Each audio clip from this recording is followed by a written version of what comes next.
નમસ્કાર દર્શક મિત્રો, આજ રોજ ઈજાગ્રસ્ત કથાકાર પૂજ્ય શ્રી પ્રફુલ્લભાઈ શુક્લના સ્વાસ્થ્યના ખબર અંતર લેવા ઉમરગામના ધારાસભ્ય શ્રી રમણલાલ પાટકરજી ખેરગામ પહોંચ્યા હતા. જગદંબા ધામ ખેરગામના વિશ્વવિખ્યાત કથાકાર પૂજ્ય શ્રી પ્રફુલ્લભાઈ શુક્લના સ્વાસ્થ્યની ખબર લેવા માટે ઉમરગામના ધારાસભ્ય શ્રી રમણલાલ પાટકરજી આજે ખબર લેવા માટે ખેરગામ પહોંચ્યા હતા. ગયા શનિવારે સંધ્યા સમયે કથાકાર પ્રફુલ્લભાઈ શુક્લ એમના નિવાસસ્થાને પડી જતા ઇજાગ્રસ્ત બન્યા હતા, જેમને વલસાડની વિમ્સ હોસ્પિટલના ડોક્ટર સંદીપભાઈ દેસાઈને ત્યાં સારવાર અર્થે ખસેડાયા બાદ ડોક્ટર સંદીપભાઈ દેસાઈએ બધી ઇજાઓને નોર્મલ ગણાવી અને ચિંતાનો કોઈ વિષય નથી એમ કહેવામાં આવ્યું હતું. આજે જગદંબા ધામ ખેરગામ ખાતે પૂજ્ય બાપુના નિવાસસ્થાને ઉમરગામના લોકલાડીલા ધારાસભ્ય શ્રી રમણલાલ પાટકરજી, ઉમરગામ બ્રહ્મ સમાજના પ્રમુખ શ્રી અક્ષયભાઈ ઓઝા, શ્રી નિમેશભાઈ પટેલ, મુન્નાભાઈ, જિલ્લા પંચાયત સભ્ય શ્રી રામદાસ વરઠા, નવસારી જિલ્લા મહિલા ઉપપ્રમુખ શ્રીમતી લીનાબેન, અમદાવાદી વેપારી મંડળના પ્રમુખ શ્રી અમરતભાઈ પટેલ, શિવશક્તિ વિશ્વ હિન્દુ પરિષદના પ્રમુખ જીતુભાઈ પટેલ, મુસ્તાનભાઈ વોહરા, ખેરગામ બ્રહ્મ સમાજના અગ્રણીઓ ભાસ્કરભાઈ દવે, અનિલભાઈ જોશી, કશ્યપભાઈ જાની, બાલકૃષ્ણ દવે, કિષ્ણ દવે, શ્રી મુકેશભાઈ સોમનાથ ઉપસ્થિત રહ્યા હતા. પૂજ્ય શ્રી પ્રફુલ્લભાઈ શુક્લ દ્વારા રમણલાલ પાટકરજીનું સ્વાગત કરવામાં આવ્યું હતું. આગામી તારીખ 13-19 ઓગસ્ટ સુધી શ્રાવણ માસના પ્રારંભથી જ ઉમરગામના ધોળીપાડા ખાતે શ્રી રમણલાલ પાટકરજીને ત્યાં પૂજ્ય શ્રી પ્રફુલ્લભાઈ શુક્લની ભવ્ય શ્રીમદ ભાગવત કથાનું આયોજન છે, જેમાં પધારવા માટે તમામને જાહેર નિમંત્રણ પાઠવવામાં આવ્યું હતું. સાથે પૂજ્ય શ્રી પ્રફુલ્લભાઈ શુક્લની 67મી વર્ષગાંઠ તેમના જન્મદિવસ 15મી ઓગસ્ટના રોજ ધોળીપાડા ખાતે ઉજવવામાં આવશે. પ્રસ્તુતિ અભિનવ સુરત ન્યૂઝ ચેનલ, એડિટર પ્રકાશ પટેલ, સુરત.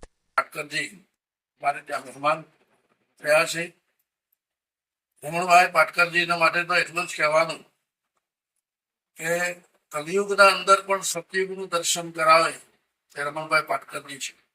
હમણાં પુનાની અંદર આશ્રમમાં એક મહાત્મા 9 દિવસ સુધી શિખર પર બેસી ગયા, એટલું પાણી થઈ ગયેલું. એને રિસ્ક્યુ કરીને એની પાછળ જહેમત કરીને એ મહાત્માને એમણે બચાવ્યા, ઉગાડ્યા. અને એ મહાત્માએ એમ કીધું કે આજે મને કલિયુગમાં સતયુગનું દર્શન રમણભાઈ પાટકરજી કરાવ્યું. ત્યારે એમનું અહીંયા આગમન થયું છે. 13મી તારીખથી એમને ત્યાં ભવ્ય ભાગવત કથા સમસ્ત મિત્રોને સ્મરણાર્થે.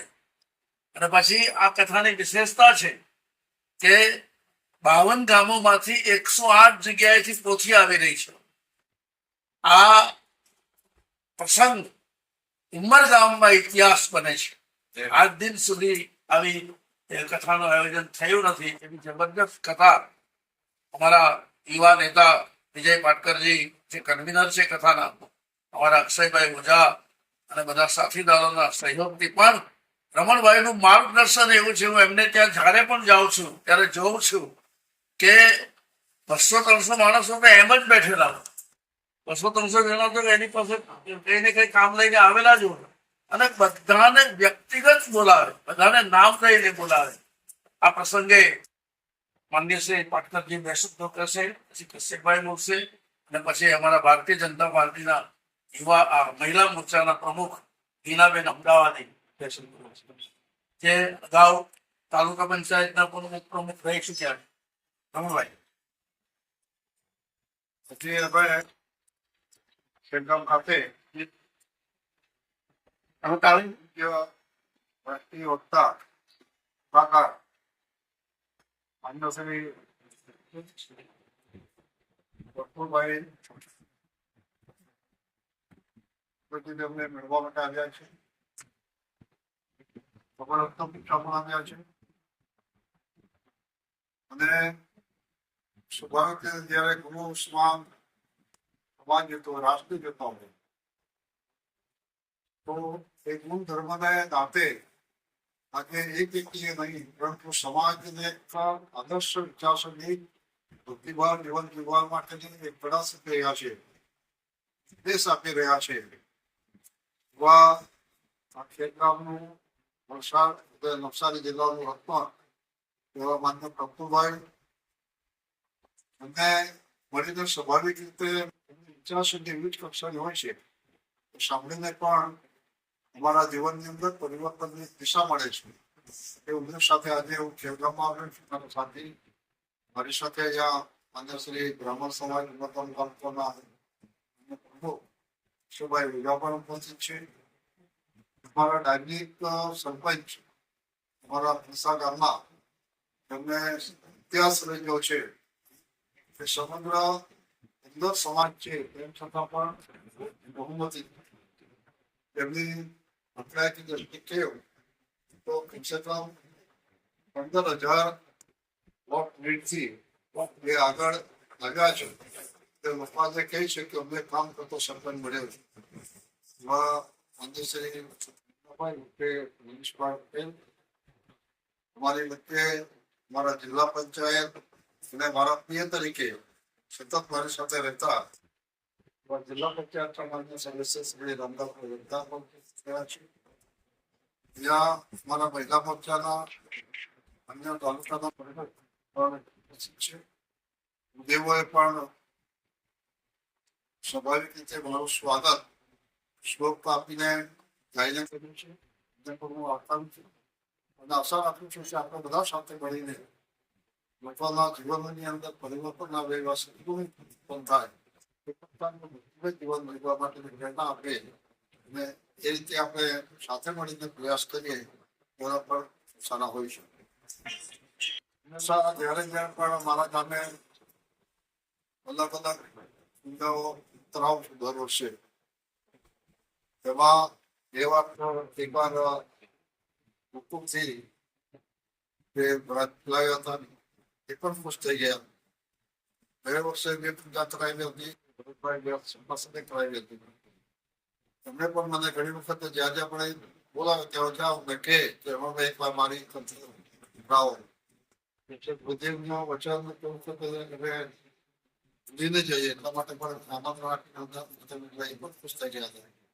આ વખતે અન્ય પરમપૂજ્ય સંત શ્રી વિપુલભાઈ એમણે પણ મને કહ્યું કે મારે તમારે તો એક કરવી છે મારી પાછી તો લોકો તમે હાથ નતો ચાલો ભાઈ તમે પણ આવો.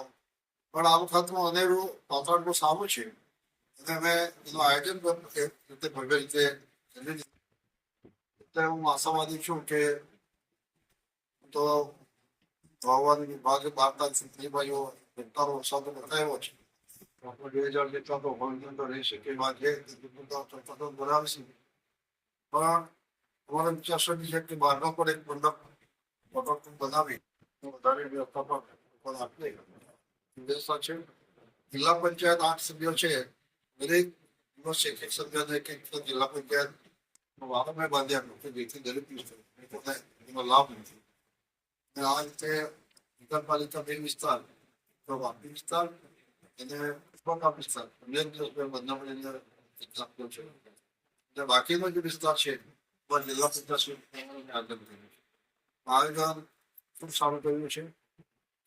જે વાત તમે મારે ત્યાં 943 તારીખ આવ્યા પછી 108 જે પોથી અલગ અલગ વિસ્તારની અંદર અમે ભાવ અમારે મહિલા મોરચા દ્વારા જે આપી છે એ લઈને ત્યાંથી બૂથની અંદર લોકો આવી જશે અને આજે તમે સત્તાવાળા પંચાયત પાસેથી એને મૂકવા માટેનો એક ગાદી કહેવાય છે ગાદી પણ તૈયાર કરાવી દીધી છે. બધી જ વ્યવસ્થા મારી પૂર્ણ થઈ ગઈ છે. હવે તમારી 13 તારીખે રાહ જોઈએ છે કે જરૂરથી તમે પધારજો અને તંદુરસ્ત રહેજો. 15મી તારીખે બર્થડે છે. હા એટલે કે અમે ત્યાં ધામધૂમથી પણ મૂક્યું છે. 15મી તારીખે નજીક 15મી ઓગસ્ટ તાલુકો કાર્યક્રમ પણ રાખ્યો છે માણેકપુર સ્કૂલની અંદર. એ દિવસે બાળકોને પણ સાંજે એમાં આમંત્રિત કરવામાં આવ્યું.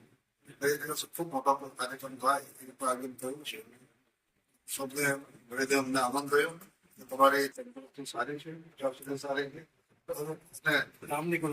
અમે વિચારતા હતા કે વધારે વાગેલો ડોક્ટર ગઈકાલે મેં વિડીયો જોયો ત્યારે એવું હતું સતત આરામ કરવા પડશે બરાબર કોઈ ફોન પણ નહીં કરવું એ વિષય જ હતો.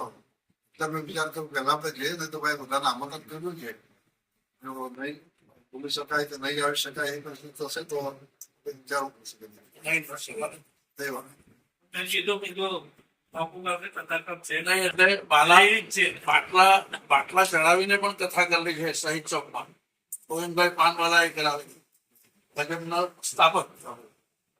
એટલે સવાર બપોર 3 ટાઈમ બાટલા ચડાવીને કથા ચાલુ. એટલે કથા તો આપણે ખૂબ આનંદિત થશે. લીનાબેન બેસો બરોબર છે. લીનાબેન અમદાવાદી, ભારતીય જનતા પાર્ટી મહિલા મોરચાના પ્રમુખ. આજરોજ આપણા આંતરરાષ્ટ્રીય કથાકાર શ્રી પ્રફુલભાઈ ની ખબર લેવા માટે આપણા ગુજરાતના કેબિનેટ મંત્રી, પૂર્વ કેબિનેટ મંત્રી અને હાલના ઉમરગામના લોકલાડીલા ધારાસભ્ય જ્યારે ખેરગામ વધાર્યા છે ત્યારે હું એક દિલથી એમનું સ્વાગત કરું છું, એમને આવકારું છું. મહી પૂજા શ્રીમદ શંકર પાદયો અર્પિતા તેન દેવેશ પ્રિયતામ મે સદા શિવ.